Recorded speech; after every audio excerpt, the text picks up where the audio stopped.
And we are talking about how a man can identify the God-given purpose for his particular family and then ensure for the rest of his life, whatever he does is to help the family to go towards that particular purpose. Another way of looking at it is you have several choices in leading your family. There are 3 alternatives. You can lead your family backwards. In other words, you simply wait until you have made a mistake, then you learn from it. That's what we call reactive. You are not purpose-driven, you are experience-driven. Somebody said that experience is a wonderful teacher. The only trouble with it is very expensive.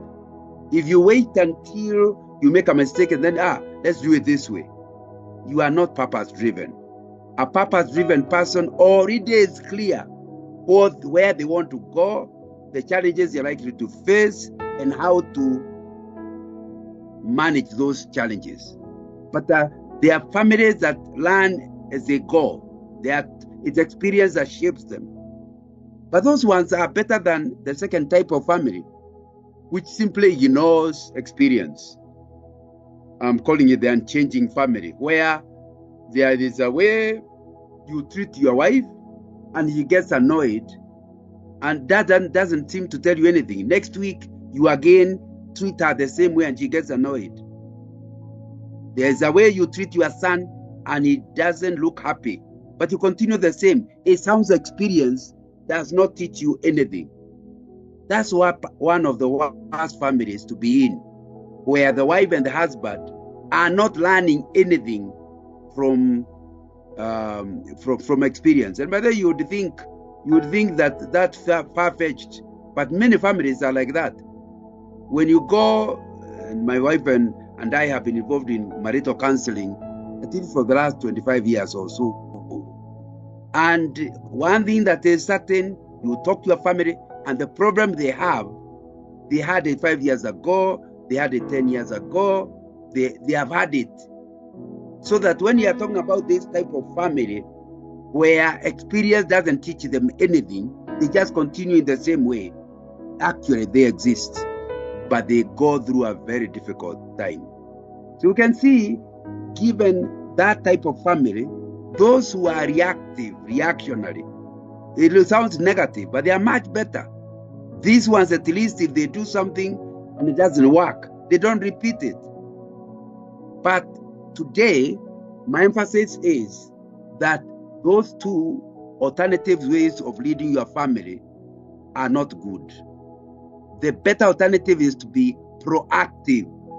Have a clear purpose to which you are driving yourself and your family.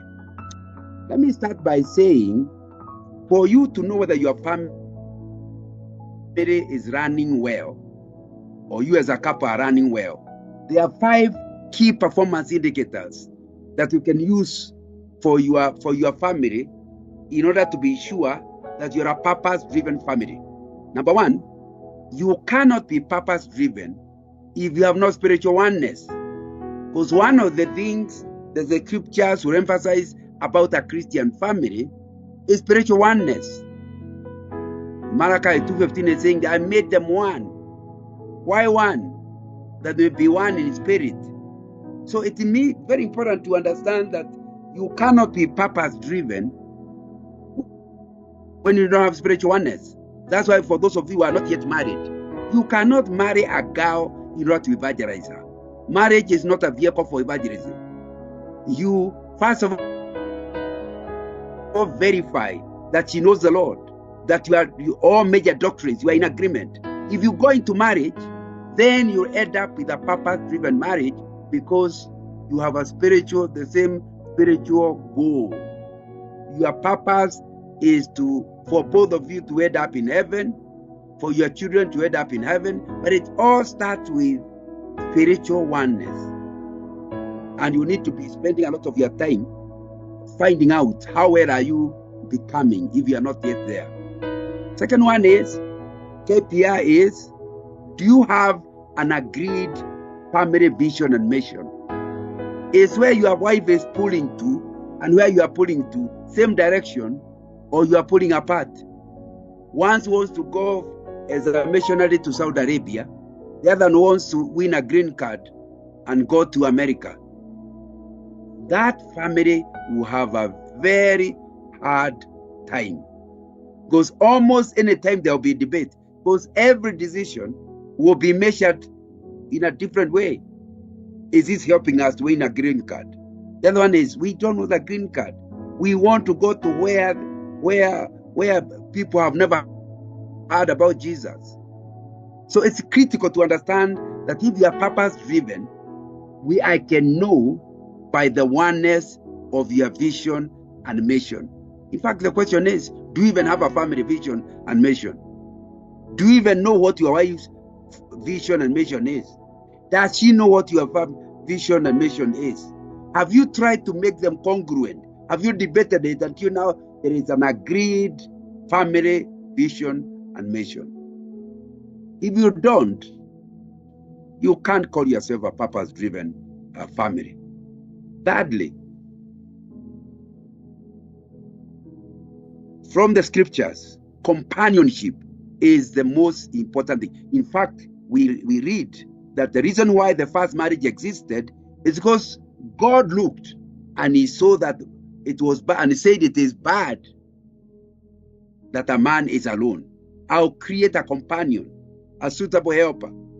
So you need to understand that if you are really purpose-driven, then you must be increasingly becoming companion and meeting each other's loneliness needs. Friendship is an important measure as to whether you're purpose-driven. That means in your purpose, long-term, your vision is that there will be oneness, yes, but more importantly, you will be one friend, you will be in friendship. And that brings us to the fourth one, oneness in financial management. You know, there are people who are claiming to be purpose-driven, but there must be different purposes. Your wife's salary does whatever, and yours does whatever. You are not in agreement. A few things you do together. And you need to ask yourself, do you have financial oneness? If you don't, it will be difficult for you to say you have actually got a purpose-driven, because you don't have one purpose. Because finances support a purpose. If you have different finances, how will you be supporting one purpose? And it's important to ask yourself, is that something you're doing? And then number 5, if you have oneness of purpose, you will be transparent to each other. So you can rest assured, if there are some things you are hiding your wife so that your wife does not know. Your mother knows, but your wife doesn't know. Your father knows, but your wife doesn't know. Or your children know, but their mother doesn't know. You have no purpose-driven marriage.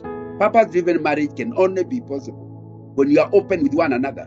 That way you are able to work together towards the agreed purpose, to one purpose. And if I had enough time, I would have asked you to rate yourself between 1 and 5. 1 meaning on that particular count you are doing very badly. 5 means you are perfect. You don't need any improvement. And I'm telling you, a rating of 3 is not allowed. So 3 means I'm not bad, I'm not good. You rate yourself. 1, 2 means you are bad. 4, 5 means you are good. So 3 you don't rate.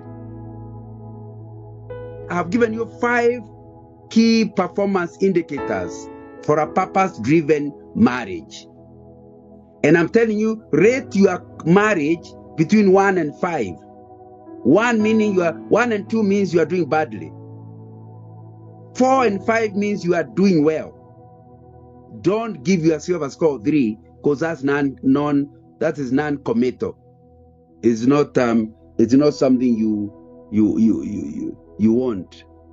My prayer and hope is that as God helps you, you will give yourself a good rating, and then ask yourself, what are you going to do to improve on that score. Because unless you improve in that score, you will not do well as a purpose-driven marriage.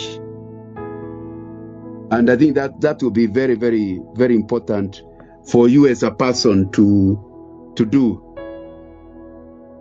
Like I told you earlier, you can have the unchanging way of looking at marriage, the future of your marriage, or reactive or proactive.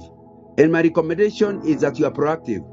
A proactive approach to things is where you strive to put in place a system to prevent undesirable eventualities. That means if you are proactive, you have a particular purpose for your marriage, the reason why your marriage exists. There are goals, there are things, there's a vision you want to achieve. And in order to achieve it, you strive to put in place a system that will help you go there. Also, you identify things that could prevent you from going there, barriers, and you work on them. That's what we mean by purpose-driven. There is a vision you are trying to achieve. There are barriers along the way, and you are working to ensure there is a system of dealing with those barriers so that you end up reaching wherever it is you feel you need to reach. I told you the reactive approach is different. You wait until something occurs, then you learn from it. The trouble we have in being a purpose-driven marriage, a marriage that is being driven by a vision that you are trying to achieve, is that our culture doesn't encourage this proactiveness. It doesn't expect you to, in any way, to operate like that. Now, my friend, it is very important to then understand. We rely on experience as Africans. We are still talking about the African culture and the fact that the African culture is reactive, and we fear pointing out what might go wrong in future. So this thing I'm saying, in proactive culture, you put a destination, you put a vision, then you study how to go to that one, identify what can go wrong, and start correcting it in advance. The African doesn't want that. Even if I can see there is a problem, if I tell you about the problem, you are likely to think I want to be with you.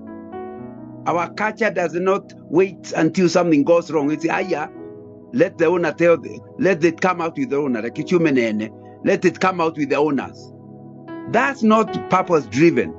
If you are purpose-driven, it will be important that you understand clearly that you must go ahead and study what is ahead and identify problems with it and start working on how to stop it. So, for example, you are not yet married.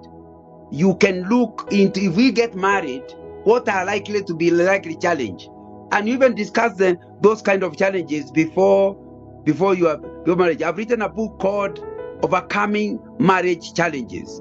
You look at it and you can see those problems are likely to be there.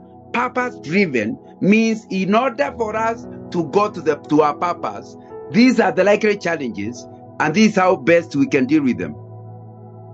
Unfortunately, it's not just our African culture that comes against being purpose-driven. It's also our beliefs in Christianity. If you start being purpose-driven, looking at what can go wrong, what can go right, people start thinking you have no faith.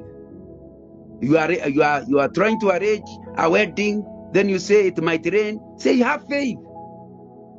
A proactive person, purpose-driven, will look at the possibility of rain during the wedding and ask themselves, if in case it rains, what shall we do?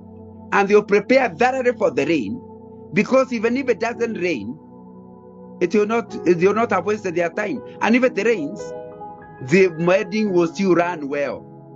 That's what we mean by purpose-driven. You have gone ahead, thought about what you want to achieve as a couple, and then looked at the things that can go wrong and talk about how to prepare for them, or how to prevent them, or in case they happen, how to reduce their impact. But many Christians think it's lack of faith. You cannot be purpose-driven when you do not identify what can go well, what cannot go well in your marriage, in your family, as you look into the long-term future. I know Jesus talked about such people, and he did not have very kind words of them. Look at Luke chapter 14, verse 28. For which of you, intending to build a tower, let's say now intending to build a marriage, sits not down fast, does not bother to think in advance and count the cost, whether he is able to actually achieve the purpose. Finish. Verse 29 says, let happily, or if you don't prepare, you will start the foundation, but you'll not finish the tower. And then if you don't finish it, everybody laughs. This man began to build and was not able to finish. So how can you be entering into marriage after Jesus has made fun of you? You should never enter into a project, and marriage is one of them, before you have thought through what are the challenges of running that marriage. What do I want to achieve? Like this particular one wants a big building, maybe what we call a skyscraper, a tower. Now that's the vision.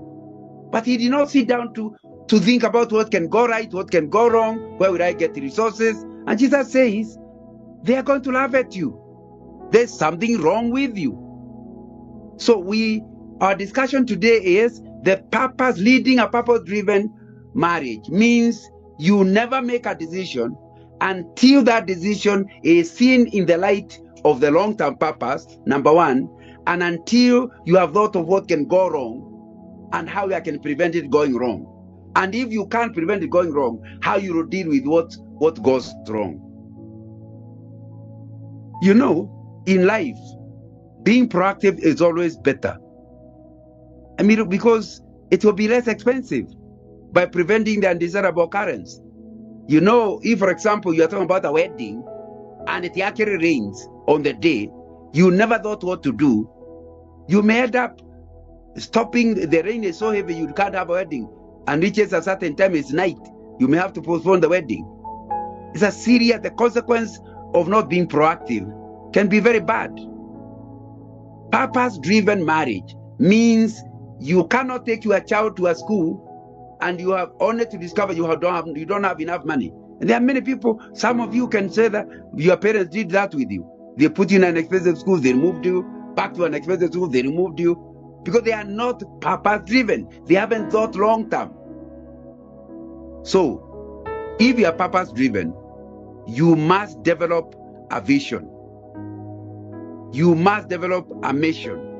And you must have a core values for your marriage. When you talk about vision, these are nouns. It describes the impact of your total marriage. What do you think if the Lord gives you that long, to be 80 years? What do you think your marriage would have accomplished? Write it down.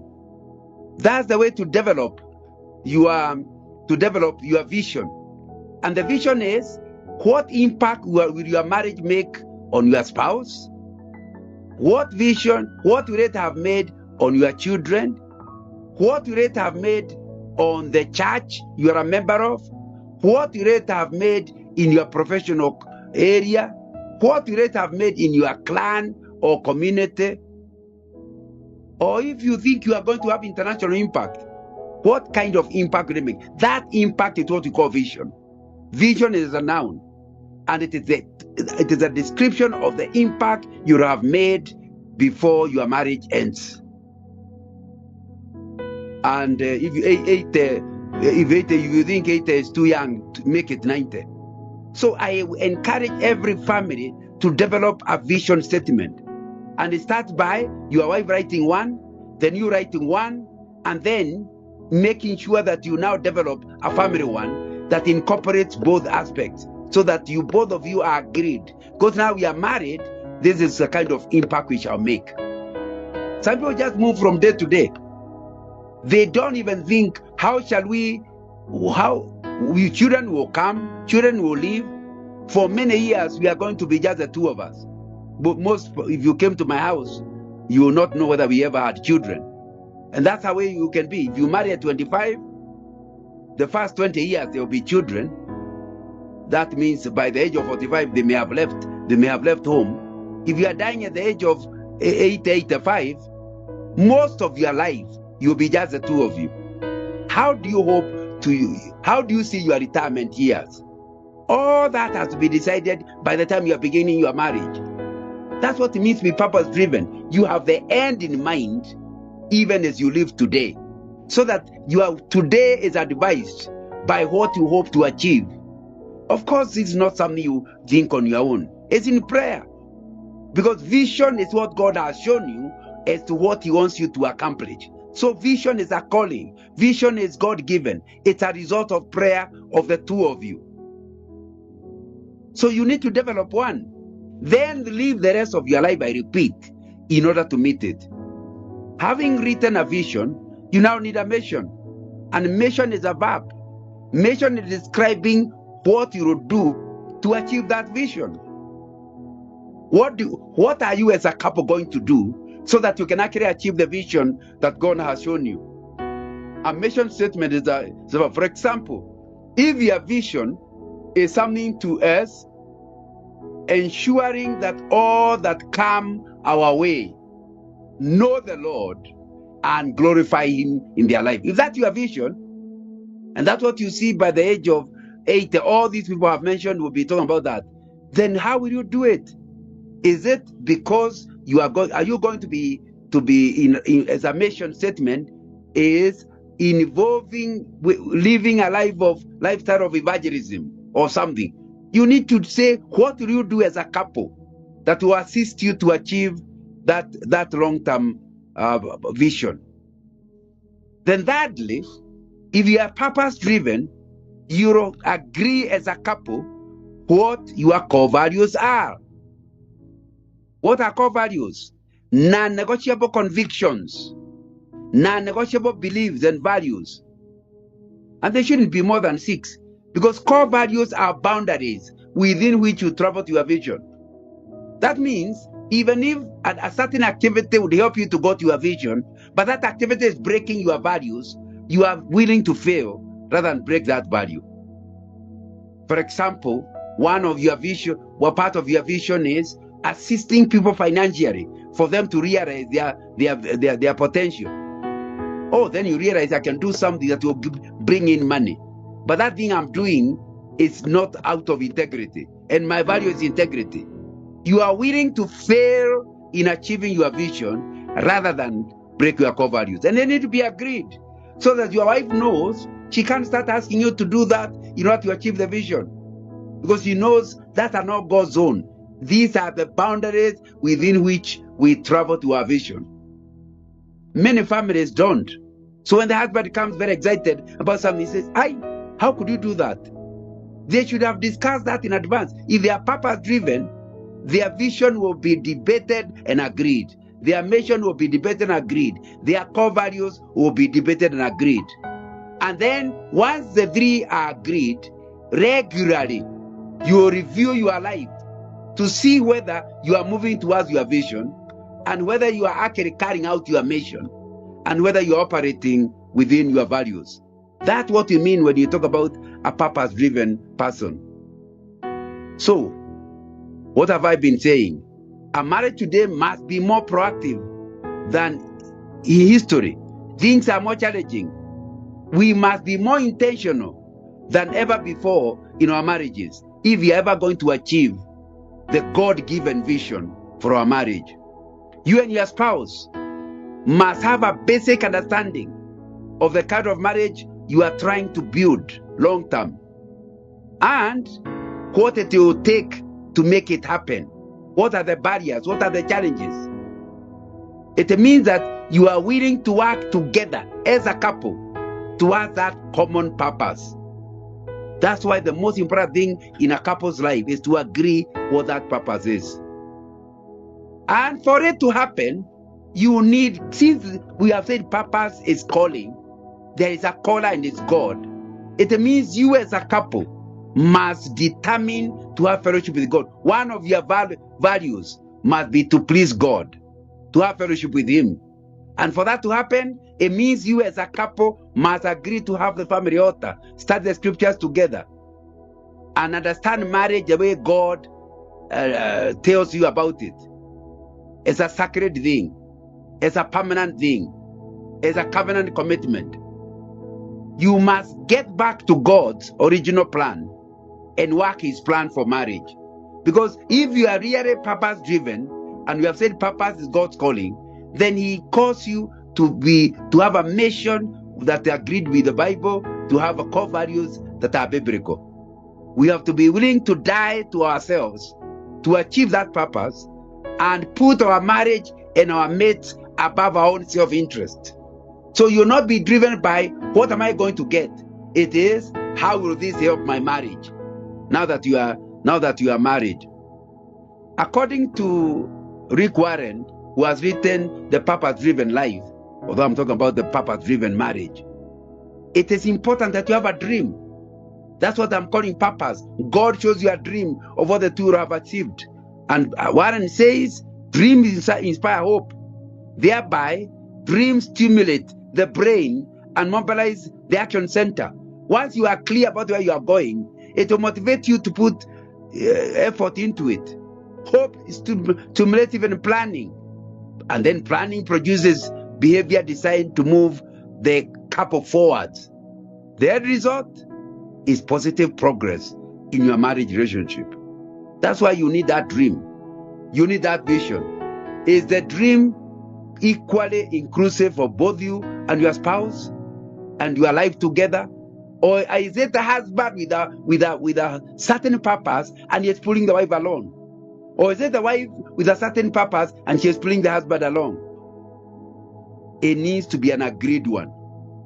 Is the dream broad enough to include your children, to include your spouse? Are both of you strongly committed to this dream, to this vision that you have to your life together? Or does one think, no, that was not my dream? You must spend long enough debating it, prayer, listening to God, for both of you to agree that's the vision God has called you to. Let's put it differently as you think about this vision. What are you expecting out of your marriage? Or put it differently, what are the expectations of your mate? Ecstatic bliss? Is that what you're looking for? A romantic paradise? Is that what the purpose is? Do you both want children or not? If so, how many children? All that is, in order to reach your purpose, are children part of it? Do you expect to make enough money to build your dream house? What kind of place do you see yourself retiring in? How realistic are these expectations? And what happens when they are not met? Like you want 3 children, 2 boys and 1 girl, then you don't get any. Have you factored in the fact that what will finally happen is what God wants, such that your marriage cannot be affected, even if an item within your vision is dropped and it's beyond your ability to make it happen? What happens when your relationship gets boring? Someone say, this is a boring partner. Or when you have challenges, the relationship gets bumpy and bitter. Like I told you right at the introduction, that's what you need to. This is the purpose. For that to happen, we have these 5 things we have to do, and I can see it's difficult to do them. When they don't happen, how shall we deal with them? All of that is not during happy days. When the marriage is not bumpy, is when you agree, in case it becomes bumpy, this is what we shall do. What price are you willing to pay in order to have this purpose-driven marriage, to reach your purpose and go the full distance to realize what you have described as your vision? Are you both willing to make the relationship an absolute priority? Is this purpose, family purpose, an absolute reality? Or you are having your own secret purposes for which you are investing? Are you willing to be there for your spouse, even through the bad times, even when she has done something that has annoyed you, even when she is not pulling her weight? Is your marriage self-centered or God-centered? In your vision, was God part of it? Did you listen to God? Is one of your values God-centeredness? Is your first thought, what will make me happy? Or is it, what will make the Lord be glorified? As a couple, is the self-centeredness driving you? You will not reach your purpose. You need to have God's will as a priority in your life.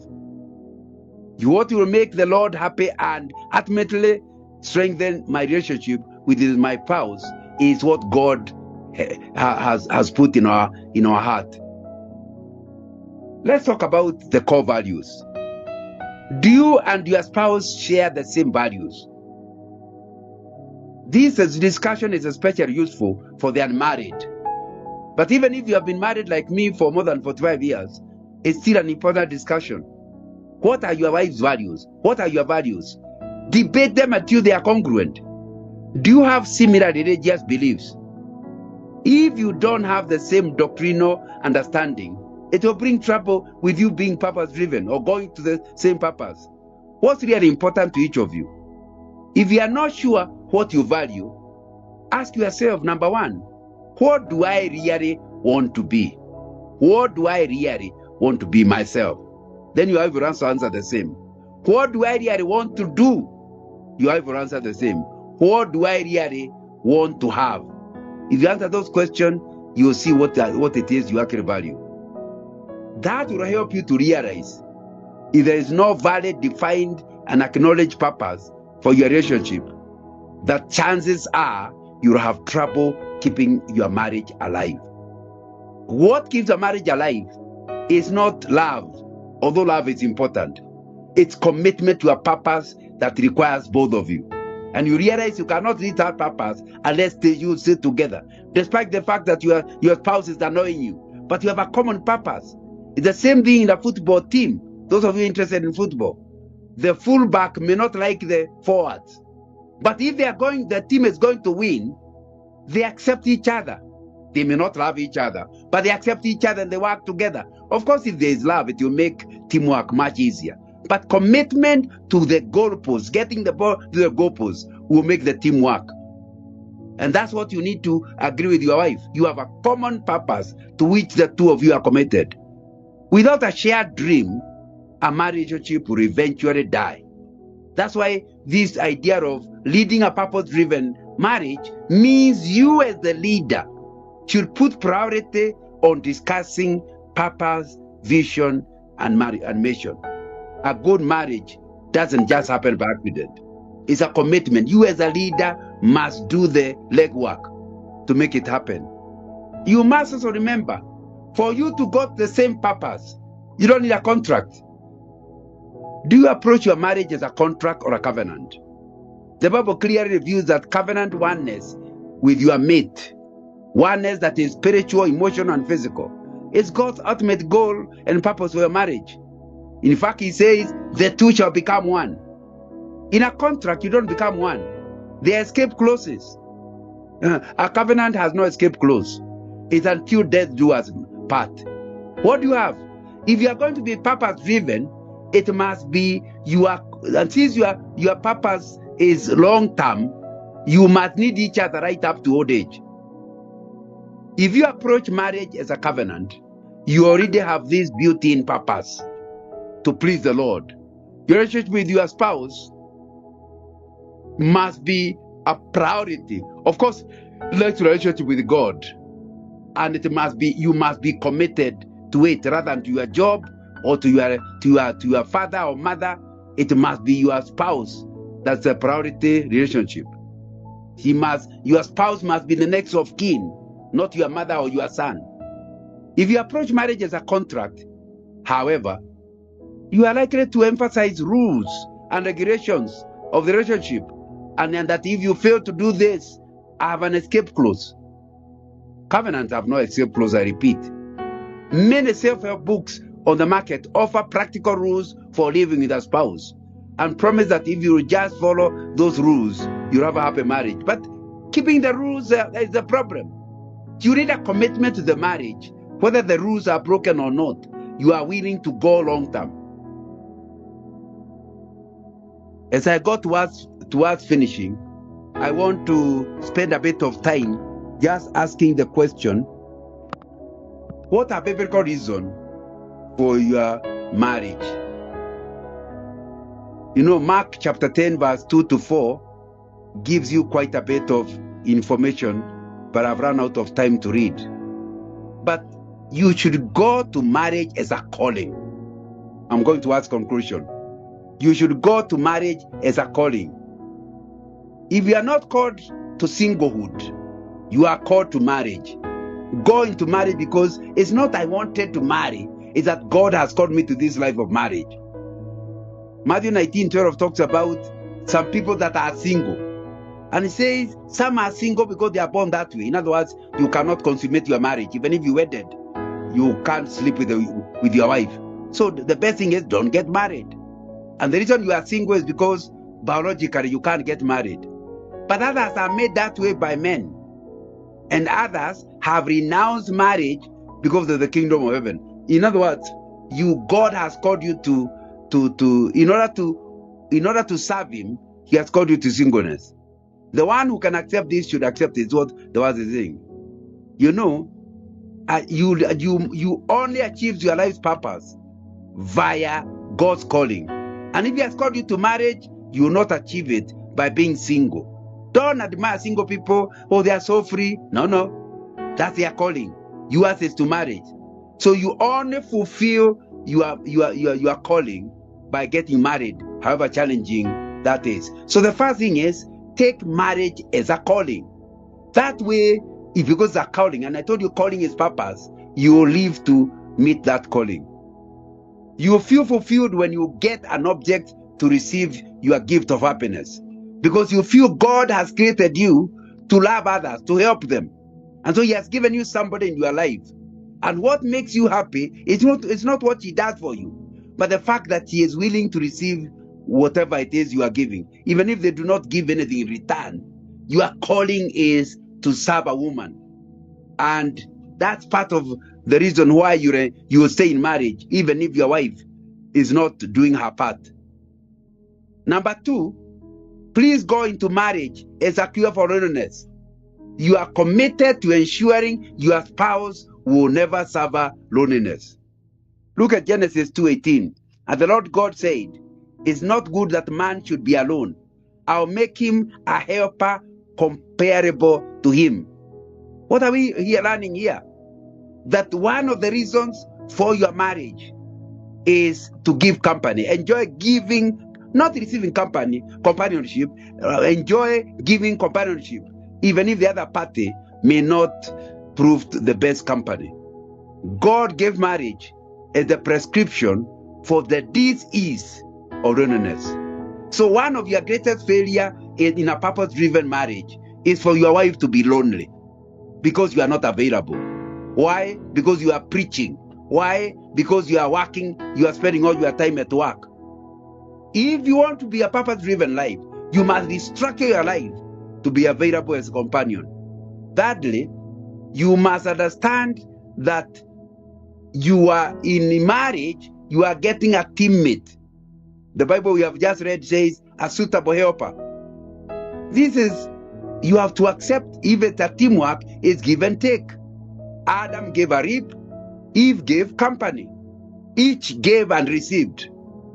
Team is incomplete until that happens. And here, it's complementary roles, not supplementary. You don't replace your wife, you complement her. She comes with something, but your addition to her life makes her more complete. We are talking about, what does being purpose-driven mean? It means you work as a team rather than alone. And you know something? They are right when they said, if you want to go quickly, go alone, be single. But if you want to make big impact, if you want to go far, go with another. So marriage will slow you down, but the impact you make as a couple will be far much better than you have made as a single person. And I like what Deuteronomy 24:5 says. If a man has recently married, he must not be sent to war or have any other duty laid on him. For 1 year, he is to be free to stay at home and bring happiness to the wife he has married. What's the purpose of marriage, bringing happiness to your spouse. And you start by spending a whole year where even if war broke, you are not allowed to go to war. You know, some of us go for honeymoon for 3 days. Here, the Bible requires a whole year of honeymoon. And I think that's the same thing Ecclesiastes 9 verse 9 is saying. Enjoy the life of your wife, whom you love, all the days of this meaningless life that God has given you under the sun, all your many days. For this is your lot in life, and your toilsome labor under the sun. So, purpose driven. What's the purpose? Bringing happiness to the wife of my youth. And of course, it's also the only place you are allowed to have sex. Exodus 20:14 says, you shall not commit adultery. Sex outside marriage brings a curse. Look at Genesis 3:16. To the woman he said, I'll greatly multiply your sorrow and your conception. In pain you shall bring forth children. Does that mean you refuse sex? No.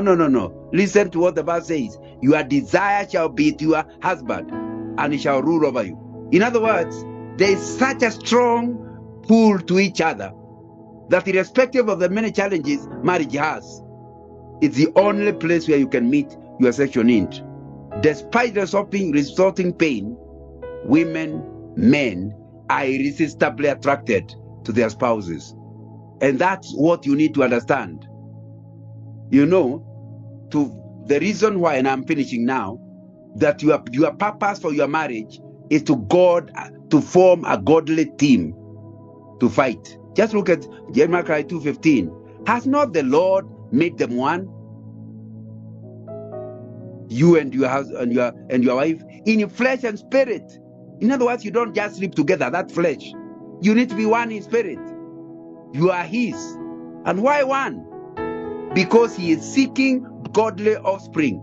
The reason your purpose for your marriage is to leave a next generation that worships God. So, guard yourself in your spirit and do not break faith with the wife of your youth. In old age, you should still be having the same girl. You know, it is marriage that will create this godly offspring. And I hope I have said enough, and I want to summarize in 4 ways. Number 1, marriage is God's calling. Number 2, if it's God's calling, you need a clear purpose. What has he called you to achieve as a couple?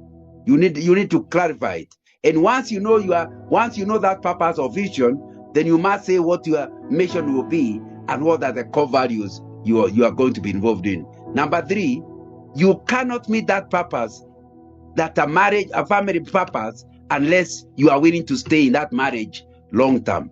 And finally, it is God who will finally judge whether you achieved your purpose for him bringing you together.